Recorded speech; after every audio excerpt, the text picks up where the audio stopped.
Hi everyone, Aaron here for Zollotech, and AirPods Pro 3 have been out for over 5 months at this point. I've used them just about every single day since they released, so I thought we'd talk about everything from durability, sound quality, how they've changed over that time, and also the things I like and don't like about them. Now, when it comes to the AirPods themselves, they've changed a little bit as far as the form factor and the case. The case itself is fairly familiar, but it no longer has the button on the back. I actually prefer the button. I know it takes away moving parts, but on the AirPods Pro 2, for example, you have a physical button here, and I just prefer that overall. The overall design of them is great. We'll talk about battery in a little bit. I find them fairly comfortable, but the comfort is okay compared to AirPods Pro 2. Because we have the new tip on the end here that has this foam that's infused, it pushes against your inner ear or your inner ear canal. And what it does is create a better seal. The problem with that is you feel more pressure there. So compared to AirPods Pro 2, I actually find them a little less comfortable, but you do gain some noise cancellation thanks to these AirPod tips. So if we take them off here, I also find they stay on a little bit better. I've actually had the AirPods Pro 2 tip come off in my ear.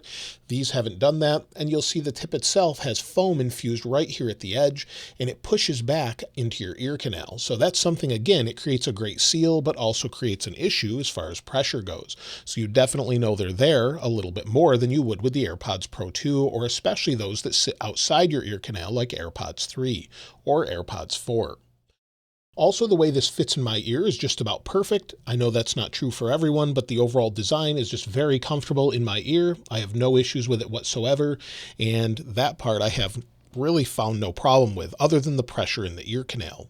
Now, connectivity has been pretty good, especially with the most recent firmware updates to not only the AirPods, but also updates with macOS 26.3, for example. Prior to that version, I had issues connecting to it. So, for example, if I connect to my iPhone, currently this iPhone's on iOS 26.4 betas, but if we go into settings, you'll see they're connected very fast. We go in here, and this is not on the current beta, so I'm using the public version or the public release, which is version 8B34. Currently with this version on the AirPods Pro 3, again, no issues whatsoever as far as connectivity. Prior to this, I had some issues when I was using the Mac. Sometimes they would sort of degrade in overall quality and then just start to disconnect and reconnect. I've had zero issues since we've had the most recent updates with macOS 26.3, iOS 26.3, and the updates on the Apple TV and Vision Pro. So pretty happy to report they're much better now. Early on, I did have some issues with them. When it comes to overall sound quality, this is a bit more subjective, where the AirPods Pro 3 have a different sound profile than what we have with the AirPods Pro 2. If you prefer the sound of the AirPods Pro 2, you probably won't like the sound of the AirPods Pro 3. They have a little bit different sound. I prefer the sound of the AirPods Pro 3 with a little bit more bass. Some of the mids can be muted a little bit, but I think they've fixed that just a little with the overall firmware updates, but I do find the sound to be quite good. I can go back and forth between them and enjoy them equally, but they definitely have a different sound. So if you're happy with AirPods Pro 2, it's hard to justify upgrading if you're really happy with them. So the sound is great for me, but when it comes to noise cancellation, I find them definitely to be better than AirPods Pro 2. I use these while mowing the lawn, for example, and you barely can hear the lawnmower. On a riding lawnmower, I'll just drive while I'm using this for music. I make sure that my decibel levels are under 80, usually around 75, using the noise feature here. So if I place them in my ears, so with transparency on, maybe we play some music here. While I'm playing music, if we just pull down here, you can actually see the noise profile if you use this Control Center widget. So you'll see here, if I keep it below the warning area, I can still hear the music just fine and barely hear the lawnmower at all. So when I'm using these while on a flight, it's equally true. They really mute out the noise from the cabin. You do hear a few things, but for the most part, it silences most of that noise. You barely can hear the engines whatsoever or anything like that. If you're sitting directly over the wing or maybe directly behind them where the engines are, you may hear them a little bit more. It just depends where you're placed. But for the most part, they definitely cancel out more noise than AirPods Pro 2 do, thanks to the stronger seal here and then some upgraded internals with the chipset. Transparency is also quite good. I was just using it while showing you the music and the decibel level. I have no issue with that whatsoever. I typically don't use adaptive mode, and the reason for that is I want it to either be canceled or either be transparent. I really don't want in between. I just want it to basically cancel the noise, and then when I don't want it to cancel the noise, I want to hear what's around me. So I typically just sort of switch between those modes. Instead of transparency, I'll switch between noise cancellation. I never use adaptive because of that, but you do have that option. Head tracking is good, but if you are using them in a lawnmower, for example, and you place your phone maybe in a storage area in that or in your pocket, sometimes if you move your head, it seems to be off a bit. I typically don't like head tracking while I'm doing tasks outside, but when you're sitting around in front of your computer listening to music or on your iPhone, it works just fine. I don't use conversational awareness either, but that is a nice option to have. Again, something that I just don't prefer, but depending on where you are is going to depend on which option you want to use. When it comes to battery life is about the same as AirPods Pro 2, maybe 5 or 6 hours with regular use. I use them all day, all the time. However, the case is one of my complaints. I feel like I'm constantly charging this case, and it does typically have a smaller battery than AirPods Pro 2 case. It's not a huge deal, but it's definitely something I've noticed that's different between the two of them.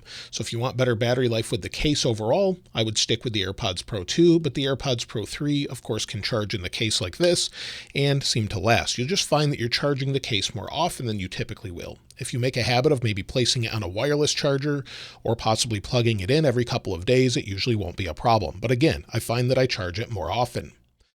With AirPods Pro 3, we also have the heart rate monitor, and that's helpful if you don't want to maybe bring your Apple Watch with you on a workout.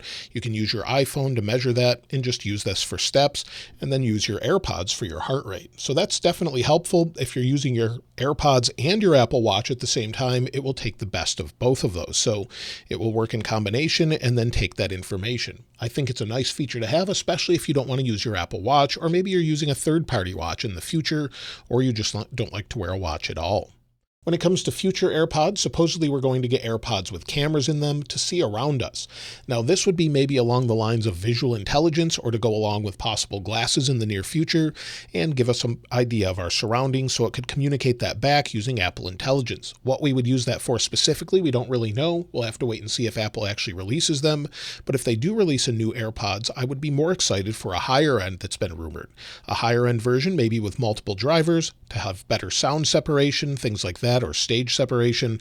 Anything that would improve the sound would be great. The sound is okay, but it's not as high quality as maybe true lossless headphones that are higher priced.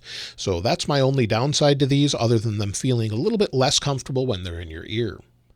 Now, if you're wondering if you should pick up AirPods Pro 3 or upgrade to them, it really depends on what you're looking for. For example, if you have AirPods Pro 2, you really like the sound profile, you're happy with the noise cancellation, I don't really see a reason to upgrade. The AirPods Pro 3 definitely have that different sound profile I mentioned earlier, where we have more pronounced bass, a little bit more treble, but less mids. That's going to be a disadvantage for you if you prefer more mids in your music. So it really is subjective to what you like, but also noise cancellation is definitely better on the AirPods Pro 3. So again, it really depends on what you're looking for. If you're currently happy with AirPods Pro 2, I see no reason to upgrade unless you really want that noise cancellation difference.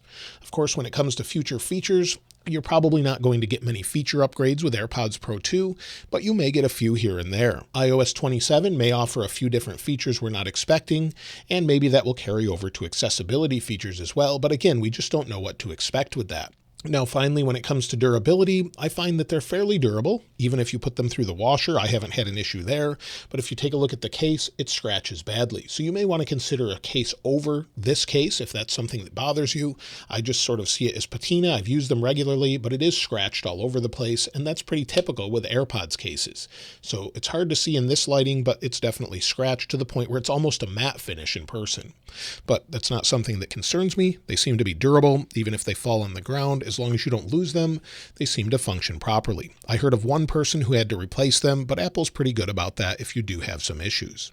So hopefully that helped you decide whether or not you should pick up AirPods Pro 3. If you pick these up, let me know if you like them more than AirPods Pro 2, or if you find them less comfortable like I do. I'd love to hear from you in the comments below. Of course, I'll link this wallpaper in the description like I normally do. And if you haven't subscribed already, please subscribe. And if you enjoyed the video, please give it a like. As always, thanks for watching. This is Aaron. I'll see you next time.